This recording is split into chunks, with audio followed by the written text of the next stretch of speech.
Good day, everybody. Thank you for joining me today.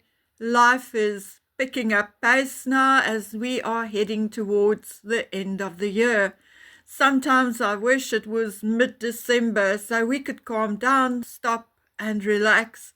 But my father taught me to never wish for time to pass faster, because that way you wish for your life to end sooner. So I'll see this busy time through and just continue to survive and do my best. Okay, today I again have a mixed bag of royal and not so royal chatter going on. And if I find that the chatter is too diverse, I'll break it up in smaller portions or 2 or 3 videos. So Harry is in Lesotho as we speak. It appears that he flew from London to South Africa without making a pit stop at home, but we'll talk about that in a minute. First, I want to talk to you about Polo and Harry's Polo documentary. First, I was told that Harry's Polo documentary caused a falling out or an argument between Nacho Figueras and Harry. And now I hear that Netflix is unhappy because there is too little about Harry and Meghan in the actual documentary. Allegedly, it could just as well have been called The Nacho Show. I was told that Nacho was upset about something and even threatened to withdraw his consent and all the footage featuring him. But why would that be if he is indeed the star of the show? Is it maybe because Harry will be paid for the show, but he has not offered to pay Nacho to be the star? Could that be? I don't know, but I just find it interesting. And it would be typical of Harry and Meghan to actually do so, to use people for their own benefit. Anyway, talking about Polo, I'm not a huge fan. I love horses and rode until my mid-40s. And honestly, to see these animals sometimes being pushed past their limit is actually painful to watch. But I went and I did some homework and I happened to read a story about Nacho, Harry and Polo posted by someone calling him or herself Morton. He or she starts off by talking about Nacho and says that everyone enjoys playing polo with him. He has also never been reported for cruelty to animals or bloodied his horses with spurs, unlike our friend Harry.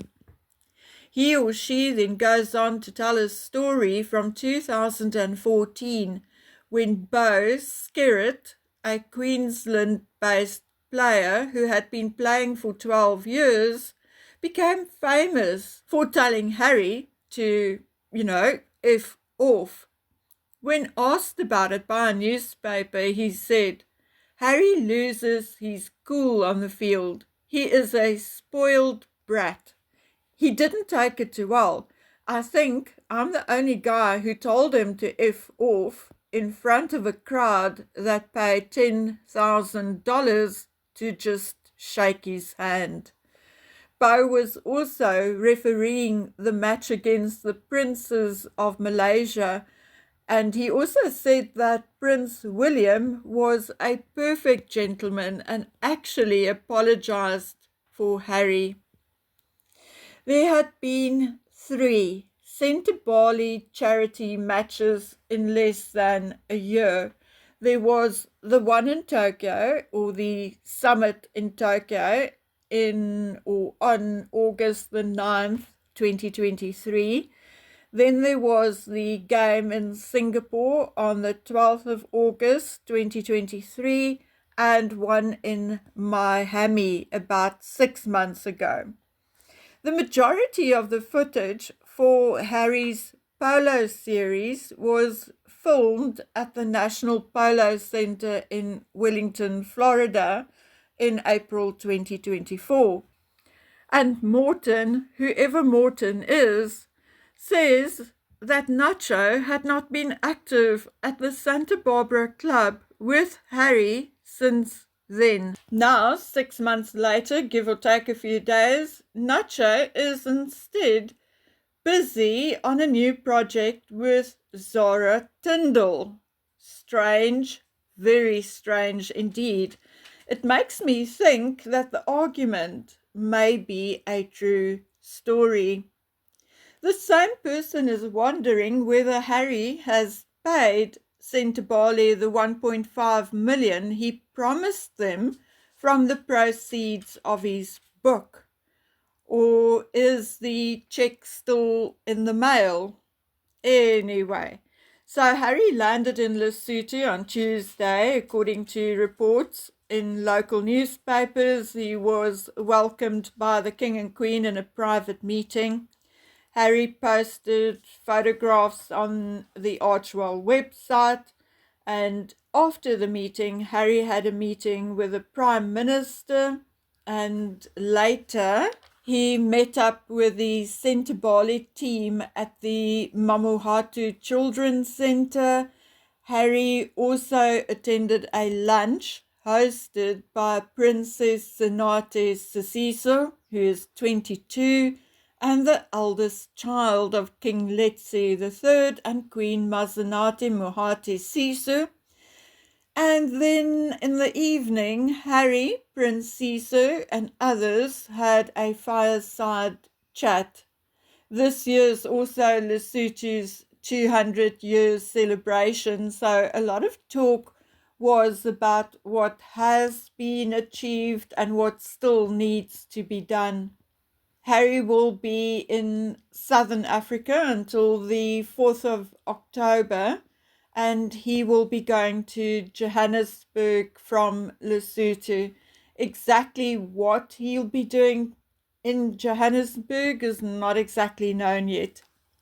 Now, I find it all a little strange. Look, Harry has been visiting Lesotho since 2004, I think, and Sentabali has been going for nearly, if not 16 years.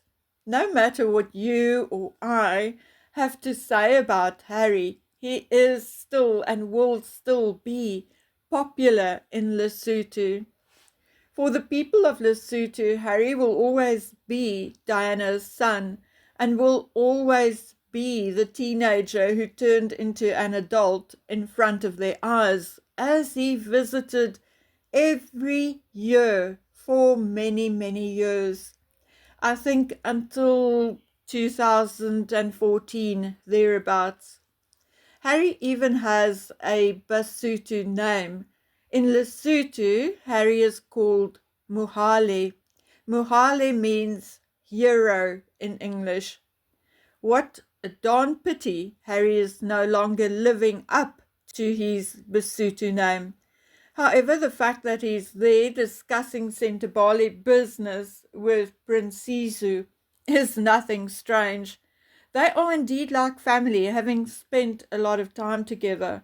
But why he, as a non-working member of the royal family, was meeting with the Prime Minister, I would not know.